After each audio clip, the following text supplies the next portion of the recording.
আসসালামু আলাইকুম। আমি টালি ইউনিয়নের পাকুড়িয়া গ্রামের মোসাম্মদ আশা আক্তার সুমি। আমি এক সাধারণ কৃষক। আমি সবার উদ্দেশ্যে বলতে চাই যে আমরা এক গরিব ধরনের সাধারণ কৃষক। আমরা স্বামী স্ত্রী মিলে আমাদের বাড়িতে যেসব বসত বাড়ি ঘরে তো বসতি ভিটা আছে, সেইখানে বেগুন চাষ করি এবং মরিচের গাছ লাগাই, টমেটোর গাছ লাগাই, মাঠের জমিতে ধান চাষ করি, আলু চাষ করি, ভুট্টা চাষ করি। আমরা স্বামী স্ত্রী মিলে দুইজন মিলেই চাষাবাদ করি।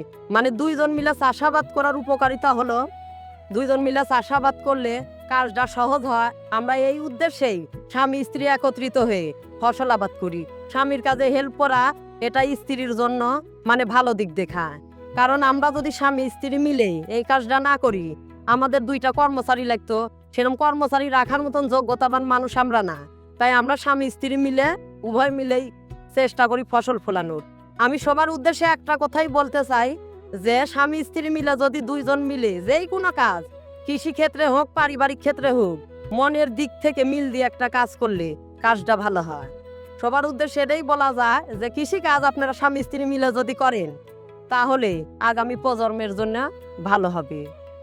এবং আমরা স্বামী স্ত্রী অনেকের শুনেছি যে স্বামী স্ত্রী মিল থাকে না, কিন্তু আপনারা মাঠে ঘাটে গিয়ে দেখেন স্বামী স্ত্রী মিলে কত সুন্দর করে চাষাবাদ করছে। কেউ করলে লাগালে বউ পয়েল বোয়া দিচ্ছে, পটল তুললে বউ যা পটল তুলেছে, মরিচ তুলে, আমরা এগুলাই করে থাকি। আমার স্বামী ডালি নিয়ে গেলে ডালি মাথা তুলে দিই, পটল তুলে দিই, মরিচ তুলে দিই। আমরা সাধারণ গ্রামের মানুষ, অত লেখাপড়া জানি না, এইগুলাই আমাদের পেশা। এবং এইগুলা করে আমরা অনেক দূরে আগাছি। ভবিষ্যতে কৃষিতে আমরা আরো উন্নতি করতে পারবো বলে আশা করি।